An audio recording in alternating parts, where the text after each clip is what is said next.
Eh bien, bonjour à toutes et à tous. Bienvenue à notre journée porte ouverte virtuelle de JBJ Augustin de Saint-Dié-des-Vosges. Sur ce créneau horaire, nous allons vous parler de la filière ASSP, accompagnement, soins et services à la personne. J'ai demandé à deux enseignantes d'être présentes aujourd'hui afin de vous présenter cette filière. Nous avons Madame Bagec et Madame Leguet, qui sont des enseignantes en technique professionnelle ASSP. Et j'ai également demandé à associer deux élèves. Nous avons Clara et Elif qui vous parleront finalement de leur vécu. Qu'est-ce qu'elles vivent au travers de cette filière ASSP. Je vous souhaite une bonne visioconférence et je vous rejoindrai à la fin de cette visio. Bonjour les élèves de collège du bassin, bienvenue dans la section Bac Pro accompagnement soins et services à la personne. Donc dans un premier temps, nous allons répondre, je pense, à des questions que vous posez. Quelles sont les qualités requises pour entrer en Bac Pro ASSP?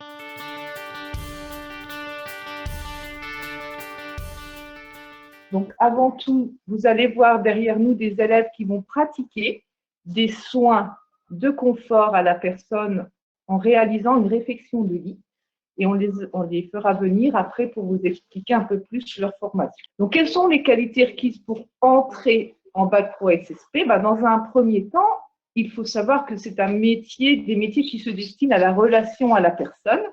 Donc, il faut beaucoup de qualités humaines, bien sûr. Donc, en particulier, de l'empathie vis-à-vis des autres, de l'écoute, de la patience. Ça, c'est des grandes qualités à mettre en avant dans l'accompagnement des personnes, mais également de la rigueur dans le travail, puisque vous voyez bien dans ce contexte actuel, par exemple, au niveau hygiène, il y a des protocoles très stricts à appliquer dans les soins. Vous avez également besoin d'avoir une bonne résistance physique, parce que c'est des métiers où on bouge beaucoup, où on manutentionne beaucoup. Donc, une bonne résistance physique et également psychologique, puisque vous avez quand même à prendre en charge souvent des personnes qui sont en difficulté. Donc, il faut mettre en avant ces qualités professionnelles-là. Donc, je terminerai par le travail d'équipe qui est essentiel. Savoir travailler ensemble, s'écouter, partager, se concerter, faire preuve d'une grande discrétion professionnelle également, puisque vous êtes informé de la vie personnelle des personnes. Et bien sûr, le secret professionnel, la discrétion professionnelle doivent être appliquées. Je termine par aussi, bien sûr, les vaccinations qu'ils doivent être à jour pour entrer dans la section. Voilà globalement les qualités attendues pour entrer en Bac Pro ASSP. Maintenant, je vais passer la parole à ma collègue qui va vous parler des compétences à acquérir dans ce bac.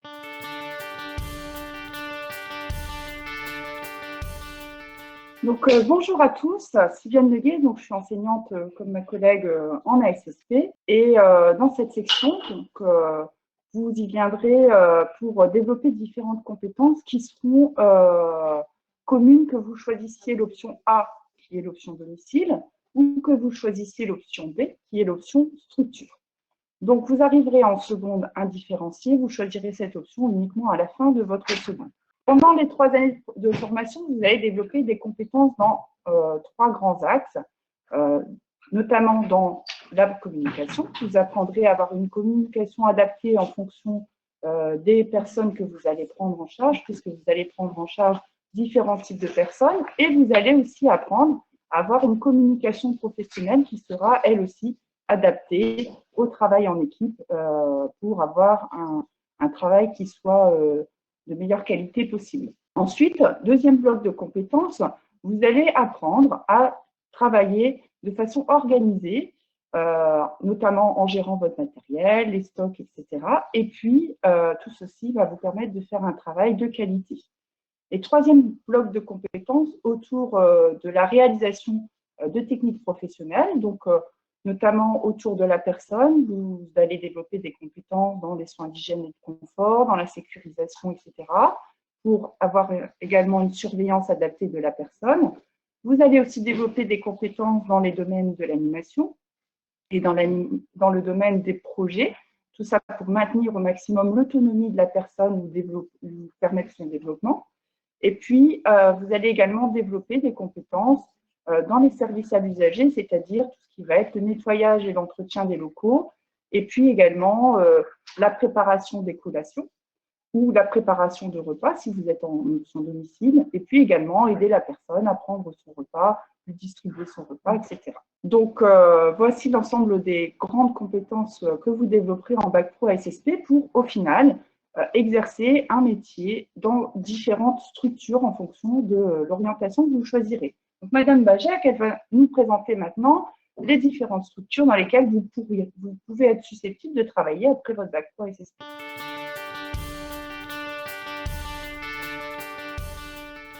Donc, comme vous le savez, vous prendriez en charge différents publics dans ce Bac Pro SSP, aussi bien des enfants. Donc, les enfants sont accueillis dans des structures qui peuvent être l'école maternelle. Donc, en école maternelle, vous pourriez accompagner les professeurs des écoles en tant qu'ATSEM dans la prise en charge des enfants. Vous pourriez travailler aussi en halte garderie ou garderie périscolaire pour l'occupationnel des enfants en dehors du temps scolaire.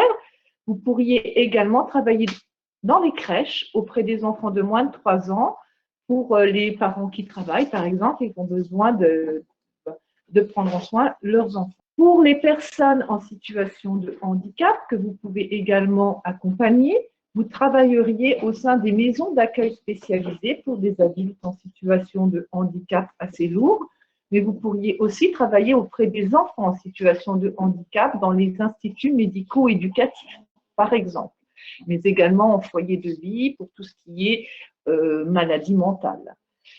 Vous avez également la prise en soin des personnes âgées. Donc, les personnes âgées, elles, sont accueillies en EHPAD, dans des structures type maison de retraite pour les plus autonomes ou des structures plus spécifiques comme par exemple les unités de vie protégées pour les personnes atteintes de la maladie d'Alzheimer. Donc, ça vous donne un emploi possible dans ce type de structure-là. Mais pour exercer ces emplois, il faut des formations post-bac. Donc, ma collègue va vous parler de comment acquérir ces compétences spécifiques après le bac à SSP pour travailler dans ce type de structure.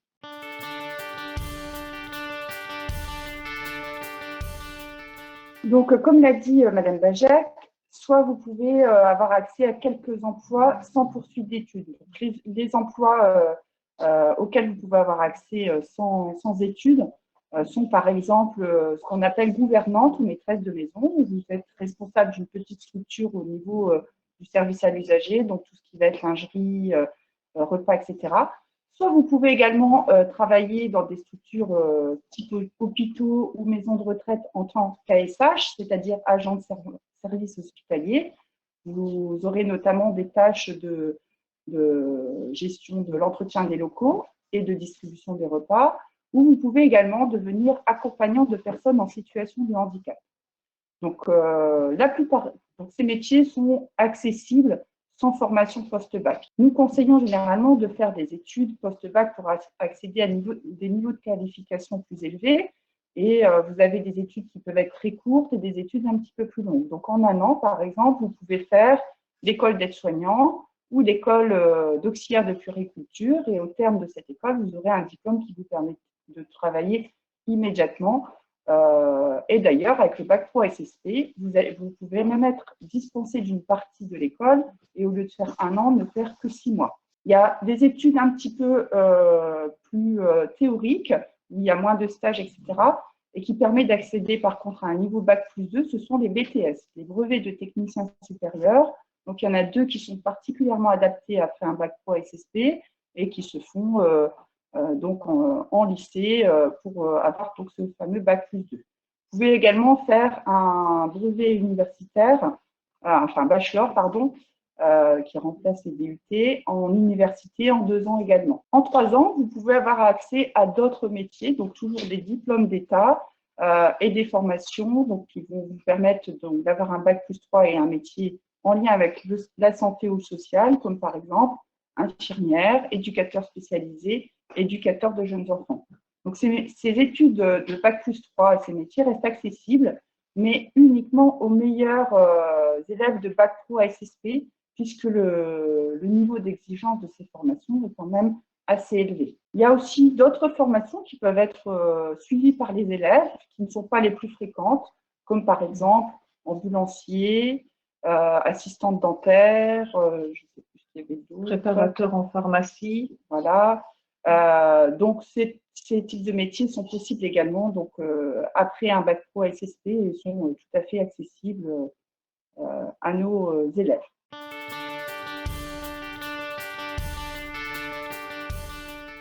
Voilà pour la partie présentation générale. Maintenant, on va voir si vous avez des questions dans le cadre du chat ou des mails. Donc, on va demander à notre collègue. Alors, on a quelques questions au niveau du chat.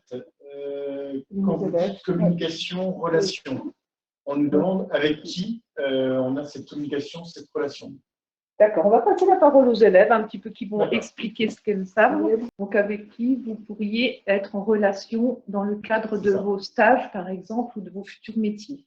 Quel type de public? On peut être en relation avec des enfants, des personnes âgées et des personnes en situation de handicap.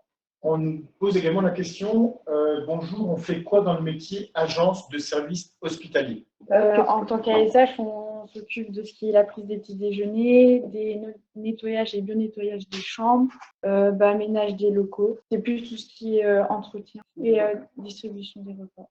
Et on a également eu durant la semaine des questions par mail. Alors ça, j'étais pratiquement sûr de cette question. Est-ce que je ne peux faire des stages qu'auprès des enfants? Non, il faut faire 10 semaines avec des personnes en situation de handicap ou des personnes âgées non autonomes. Et c'est obligatoire en fait de faire ces 10 semaines, sinon on ne peut pas être titulaire du bac ASSP. On nous demande également si on peut faire médecin, sage-femme ou kiné après un bac pro ASSP. Non, on ne peut pas parce que le bac pro n'est pas un niveau assez haut. Il aurait fallu aller plutôt en bac général pour ensuite aller en fac ou université. Est-ce que je peux faire tous mes stages dans la même structure, toutes mes PFMP? Non, il faut tout le temps changer parce qu'il faut découvrir plusieurs structures, en fait, plusieurs différents exemples. Il faut aller avec les enfants, les personnes en situation de handicap ou des personnes âgées. Chaque structure a sa façon de travailler aussi, donc ça nous apprend de nouvelles façons de travailler. Une question finalement qui découle de la question précédente. Est-ce que les stages sont obligatoires? Oui. Il faut obligatoirement 22 semaines de stage pour être titulaire du bac ASSP. Ensuite, on nous demande est-ce qu'il y a beaucoup de TP? Moi, je dirais oui. Alors, Oui, TP, travaux pratiques pour nos entièrement, il y a 6 heures par semaine de TP. 6 heures par semaine. Oui. Combien d'heures d'enseignement professionnel je vais avoir dans la semaine? C'est 12 heures, si je ne me trompe pas. 12 à 18, oui. Parce que se greffent aux enseignements des cours pratiques de l'enseignement théorique. Mais on va vous le développer vraiment bien dans le futur diaporama. Alors, une question intéressante, qui est-ce qui fournit la tenue professionnelle que nos deux élèves ont actuellement sur elles? Les lycées. D'accord. Plus particulièrement financé par la région Grand Est. Alors là, on sent une inquiétude de la part de l'élève qui a posé la question par mail. Est-ce que les cours sont compliqués? Est-ce qu'il y a beaucoup de devoirs à la maison et de travail personnel à faire? D'un côté, je dirais non, parce que si on aime vraiment la filière, c'est pas si compliqué que ça, si on s'investit. Après, en devoir, il n'y a pas énormément, peut-être plus quand on est en distanciel avec le cadre Covid-19, mais sinon, non.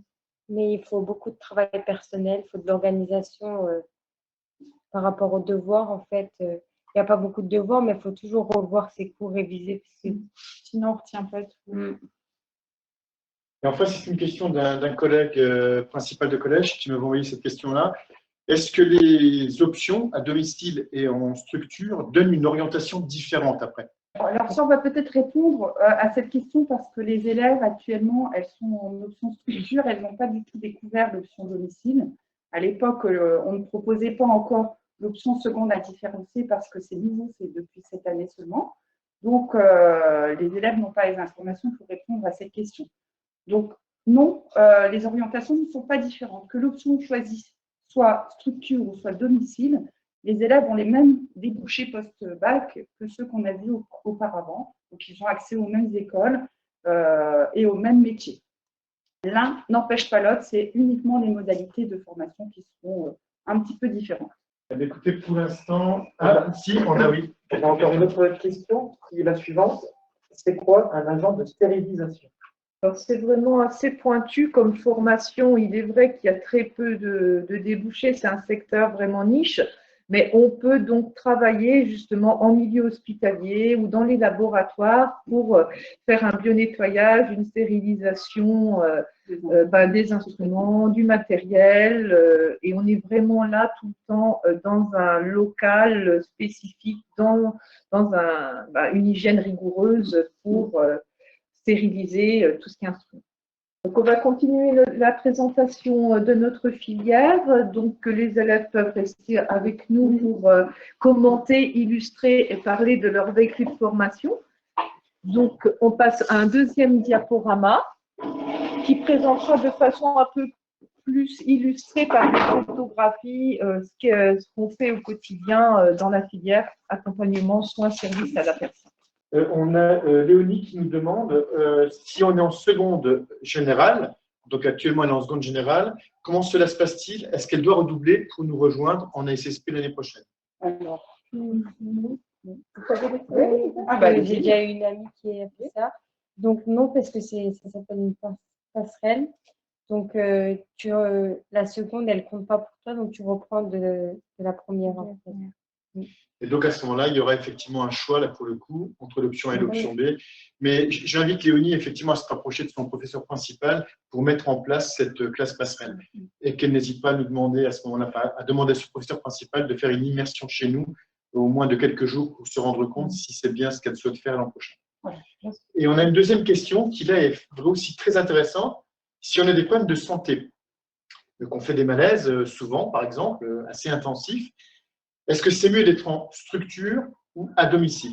Je pense que ça va être compliqué dans les deux cas de figure parce que malheureusement, on l'a dit au début, les qualités requises, c'est une bonne résistance physique et il faut avoir une bonne santé parce que c'est quand même des métiers qui sont physiques et comme par la suite, vous continuez aussi des études pour être aide-soignant, auxiliaire de puriculteur, infirmier, et on demande vraiment de démarrer avec des bonnes capacités physiques dans cette filière. Et c'est aussi pour la sécurité des personnes qui seront accompagnées, puisqu'en AVSSP, c'est vous qui êtes là pour accompagner les autres. Donc, les personnes vont se reposer sur vous. Et voilà, il faut que la personne puisse compter sur vous au niveau physique et psychologique. Que vous n'ayez pas de problème de santé.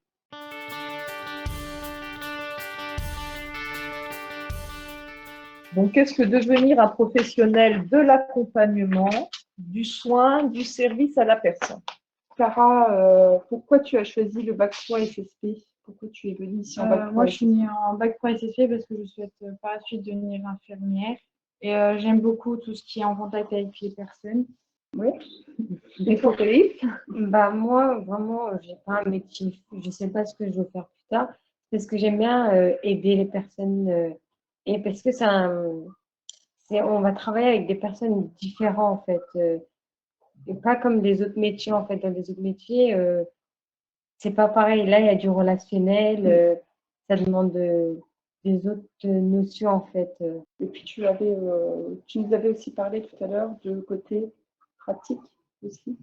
Parce qu'on a de la théorie et de la pratique, ce qu'on n'a pas dans des autres maths, dans des autres filières. Oui, c'est moins ennuyant, enfin, c'est plus diversifié qu'un bac général. Donc, il y a le côté pratique et puis il y a le côté stage aussi qui vous permettent d'avoir un peu moins de cours théoriques qu'une filière générale. C'est bien ça? Oui.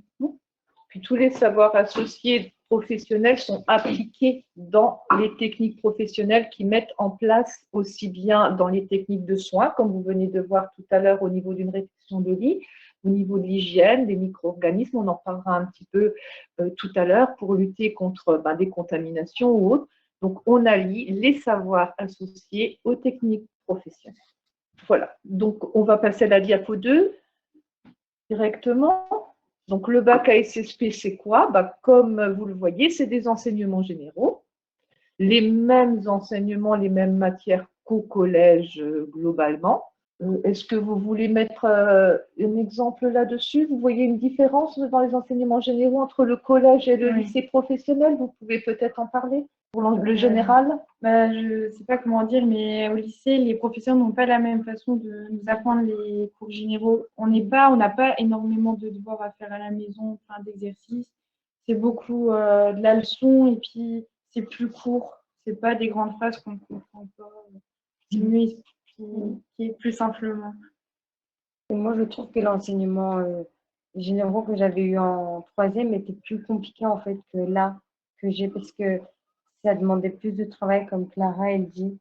Que maintenant, on est plus basé sur les professionnels, les techniques professionnelles qui sont plus compliquées en fait que les matières générales.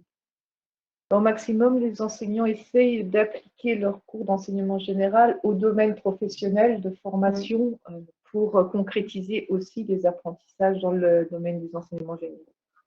En enseignement professionnel, donc les cours sont séparés en 3 pôles bien distincts. On a le pôle 1, le pôle 2 et le pôle 3. On ne va pas développer tout de suite, les élèves vont bien vous en parler tout à l'heure. Ce qu'il faut bien comprendre, c'est que quand vous entrez après la troisième en bac pro ASSP, vous allez entrer en seconde indifférenciée. C'est-à-dire que vous allez découvrir aussi bien les enseignements de l'option domicile que de l'option structure. Ce qui va varier vraiment et vous informer sur les spécificités de chaque option. Et à la fin de la seconde indifférenciée, vous ferez votre choix si vous désirez entrer dans l'option structure ou dans l'option plus domicile. C'est ça qu'il faut que vous compreniez bien aussi. Lorsque vous choisissez le bac SSP, vous aurez 2 options à choisir en fin de seconde. Maintenant, on va vous présenter un atout qui est vraiment intéressant dans la filière, c'est les PFMP, les stages. Et donc, Madame Leguet et les élèves vont vous présenter les périodes de formation milieu professionnel. Voilà, donc les PFMP, donc les périodes de formation en milieu professionnel, qu'on appelle plus communément les stages, vous aurez en bac pro, ASSP, comme dans tous les bacs, 22 semaines réparties sur les 3 années de formation. Vous en aurez 6 semaines en seconde, 8 semaines en première et 8 semaines en terminale. Sur les 6 semaines de seconde, en seconde, vous ferez effectivement 2 stages de 3 semaines. Auprès de quel public vous pourrez faire ces stages? Vous pourrez faire des stages aussi bien auprès d'enfants de moins de 6 ans que d'adultes en situation de handicap ou alors auprès de personnes âgées. Et dans quel type de lieu? Soit dans des structures collectives, par exemple des maisons de retraite qu'on appelle EHPAD, des crèches, des maisons d'assistance maternelle, etc. Donc, dans les structures collectives, mais vous pourrez faire aussi, comme vous êtes en seconde indifférenciée, aussi des stages en domicile pour découvrir l'option domicile. À la fin de la seconde, vous choisirez, comme vous l'a dit tout à l'heure Madame Bajek, votre option. Donc, soit structure, soit domicile. Si vous choisissez l'option structure, les stages qui vous resteront, vous en ferez 10 semaines au minimum auprès d'adultes non autonomes. Ça veut dire que vous serez obligé de faire des stages auprès des adultes. Si vous choisissez l'option domicile, par contre, vous ferez 10 semaines dans le secteur du maintien à domicile. Donc, soit domicile des personnes âgées ou soit dans d'autres structures qui répondent aux critères du domicile. Donc, il y a cette notion d'obligation, comme avait dit tout à l'heure Elif, de faire des stages auprès des adultes. En ASSP, on ne peut pas faire des stages qu'auprès des enfants. Sinon, voilà, il faut choisir une autre orientation. Peut-être vous pouvez décrire les stages dans lesquels vous êtes allés durant vos 2 années? Moi, j'ai commencé par aller en école maternelle. Donc, c'est auprès d'enfants entre 3 et 5 ans pour ma part. Sinon, ça peut aller jusqu'à 6 ans. Et le deuxième, j'ai fait en EHPAD auprès donc des personnes âgées. C'est 2 stages complètement différents. Les façons de travailler ne sont pas du tout les mêmes. Mais c'est aussi intéressant d'apprendre à travailler avec des personnes non autonomes, car on vient quand même à leur apporter des besoins qu'ils ne peuvent plus subvenir par eux-mêmes. Moi, j'ai fait 2 stages en petite enfance parce que j'ai pas eu encore l'occasion de faire avec les personnes âgées ou personnes en situation de handicap. J'ai fait un stage en école maternelle et le deuxième en crèche. Et ton prochain stage, tu vas où, Elie? En EHPAD. Donc, vous partez en stage quand la prochaine fois? Du 17 mai au 12 juin. Voilà. Donc, au prochain stage de cette année, tu vas avoir l'occasion de découvrir donc des adultes non autonomes dans le secteur de l'EHPAD, notamment la personne âgée. Donc, on va laisser la parole aux élèves qui vont vous décrire leurs enseignements professionnels dans les trois pôles spécifiques, comme on vous disait tout à l'heure. Donc, Clara se propose de vous présenter le pôle 1. Donc, le pôle 1 se présente sous deux parties. Il y a la partie biologie et microbiologie qui se fait sur cours théorique. On parle du fonctionnement du corps, ce qui est les tissus, organes, cellules, micro-organismes aussi. Et la partie soins d'hygiène à la personne qui se fait sur TP. Et on apprend par exemple le bain d'un nourrisson, l'aide à la toilette d'une personne non autonome, réflexion de lit, plein de choses comme ça. On apprend aussi le bio-nettoyage en même temps. Élise va te présenter le pôle 2. Donc, nous avons le pôle 2 où on apprend les différentes étapes de la vie des personnes âgées ou des personnes en situation de handicap. On apprend aussi le fonctionnement de diverses structures et aussi la communication professionnelle. Et il y a aussi une deuxième étape où on apprend l'animation. Donc ça, on anime quoi, des activités. Voilà. Donc, on peut peut-être détailler sur les photos Ce que tu vois, Voilà. ce que vous voyez à Voilà. l'image sur les photos. Donc la première image, la petite en haut à gauche, vous voyez un petit bonhomme Père Noël qui a été réalisé par des enfants en école maternelle dans le cadre d'un projet de votre classe. Clara, je ne sais pas si tu y participes. Tu peux expliquer peut-être, Clara, en quoi consiste Notre ce classe, projet? ça consistait à travailler ce qui est manuel, les différentes textures et sur le thème de Noël, parce que c'était en période de fête de Noël. Et on devait les accompagner, mais en les laissant faire par eux-mêmes quand même. Parce que le but, c'est qu'ils apprennent à toucher les différentes textures. Comme là, on peut voir, il y a du coton, il y a une bûche en bois et il y a aussi un effet doux sur le bonnet du Père Noël. C'est une activité qui a été beaucoup appréciée par les enfants. Qui a été menée en école maternelle. Oui, Donc cette année, en début d'année scolaire. en période Covid, et Voilà. ça s'est bien passé. On a dû tout bio-nettoyer, désinfecter à chaque fois, chaque groupe qu'on passait, mais ça s'est bien passé. Philippe, si tu veux décrire la photo en dessous, non, la grande photo, c'était parce qu'on te voit de dos d'ailleurs hein, sur cette animation. Nous, on allait préparer une activité en fait pour les petits-enfants, pour les enfants de la crèche. Et nous sommes allés à la crèche pour aller voir les lieux, pour nous situer, pour faire notre activité, parce que l'activité, on la réalise en plusieurs étapes. En fait, on prépare la réalisation, etc. Mais on n'a pas pu faire notre animation parce qu'à cause du Covid,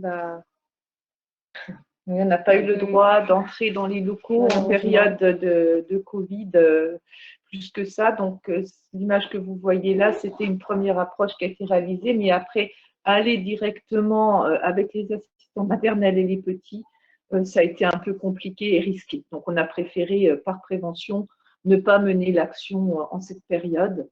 La troisième petite image reflète un autre projet qui a été fait avec des personnes âgées pour bien vous faire comprendre que quand vous entrez en ASSP, vous ne vous occuperez pas que des enfants, mais vous allez prendre aussi en accompagnement, en animation, des personnes porteuses de handicap ou très âgées. Et il faudra que vous adaptiez vos compétences en fonction du public que vous aurez à prendre en animation avec vous. Voilà pour le pôle 2. Et donc, il y a aussi le pôle 3 qui est, lui, en trois parties. Donc, la partie nutrition qui se fait sur cours théorique, qui parle de la composition des aliments et des régimes alimentaires qu'on peut mettre en place en fonction des personnes.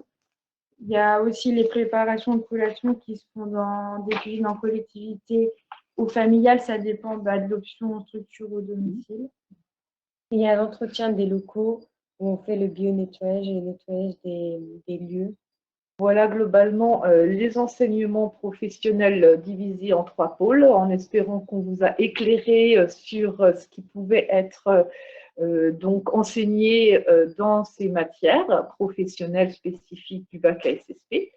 On voudrait aussi mettre l'accent sur les projets.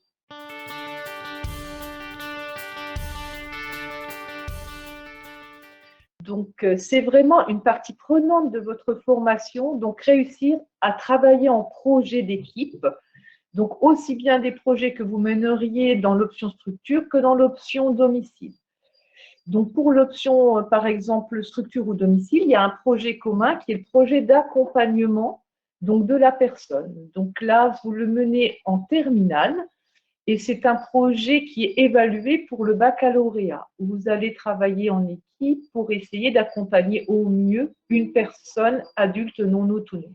Vous avez également des projets d'éducation à la santé que vous pouvez mener en équipe. Donc, les jeunes filles là, vont commencer à s'entraîner pour pouvoir en mener lorsqu'elles seront en stage, en PFMP, dans les structures où elles vont aller prochainement. Ouais, leur prochaine PFMP, donc c'est ce qu'elles font, elles mettront en place leur action d'éducation à la santé directement auprès du public pendant leur stage. Et puis, ce qu'elles vous ont expliqué, elles ont fait des projets d'animation, donc c'est vraiment intéressant parce qu'elles apprennent à partager, à travailler en équipe, à adapter, comme le disait Clara, les activités au public et puis à bien dérouler leur organisation d'animation avant, pendant, après.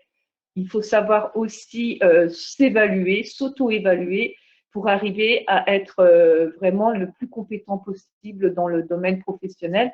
Ça fait vraiment partie aussi d'une qualité attendue, c'est savoir se remettre en question, ne pas avoir peur du jugement et de progresser. C'est vraiment un domaine important. Donc, on a illustré par des photos les différents projets qui ont été menés. Donc, vous pouvez voir dans la diapo suivante les photos des projets. Donc, pour vous illustrer, vous voyez vraiment les différents publics qui ont été donc intéressés par ces projets-là. La photo du haut à gauche, vous voyez une jeune fille qui travaille avec les autres élèves de sa classe sur une animation en institut médico-éducatif auprès d'enfants en situation de handicap. Donc là, elle est en train de leur faire réaliser des petites pots de plantation en utilisant toujours pareil des produits recyclés pour l'écologie, pour l'économie. On essaye aussi d'avoir ces valeurs-là inculquées à nos élèves plutôt que de la consommation à autre. On trouve également une photo où on revoit la classe d'élèves avec les petits dans une maison de l'enfance faire des animations avec les tout petits. Et la troisième photo, on voit une jeune fille avec une résidente d'EHPAD. Donc ça, c'est un projet d'il y a quelques années qui a été mené, mais vraiment sur l'année complète, avec des rencontres tous les mois. Les personnes âgées avaient la visite d'un binôme d'élèves, donc toute la classe allait à l'EHPAD, visitait toujours le même résident, les liens se sont créés et ils discutaient sur les souvenirs des anciens, la vie avant, la vie maintenant. Il y a eu vraiment un bel échange. On a pu travailler en partenariat avec l'IUT de Saint-Dié et des étudiants sont venus filmer ces rencontres. C'est pour ça qu'on vous a mis le lien vidéo juste en dessous.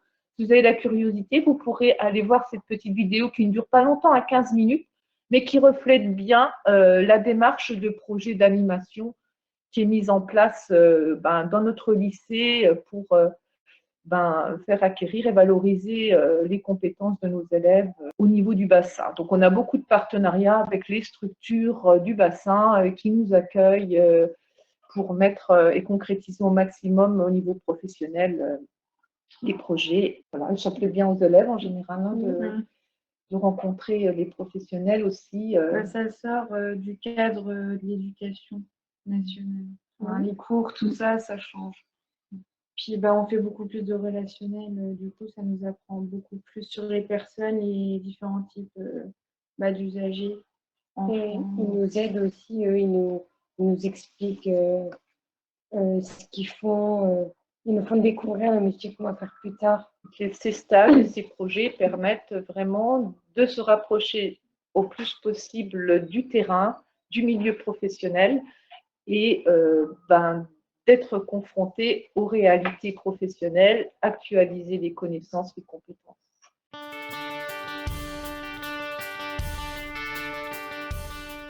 Je peux terminer par quelques témoignages d'élèves sur la dernière diapositive. Donc, comme vous pouvez le lire, ils nous rejoignent en disant qu'il faut avoir une posture adaptée, du savoir-vivre, le sourire. Bon, là, derrière les masques, on a un peu de mal à le voir, mais en réalité, tout passe par le regard, le sourire, l'empathie, la patience, le travail d'équipe. Est-ce que vous voulez rajouter d'autres témoignages sur votre vécu au sein du lycée?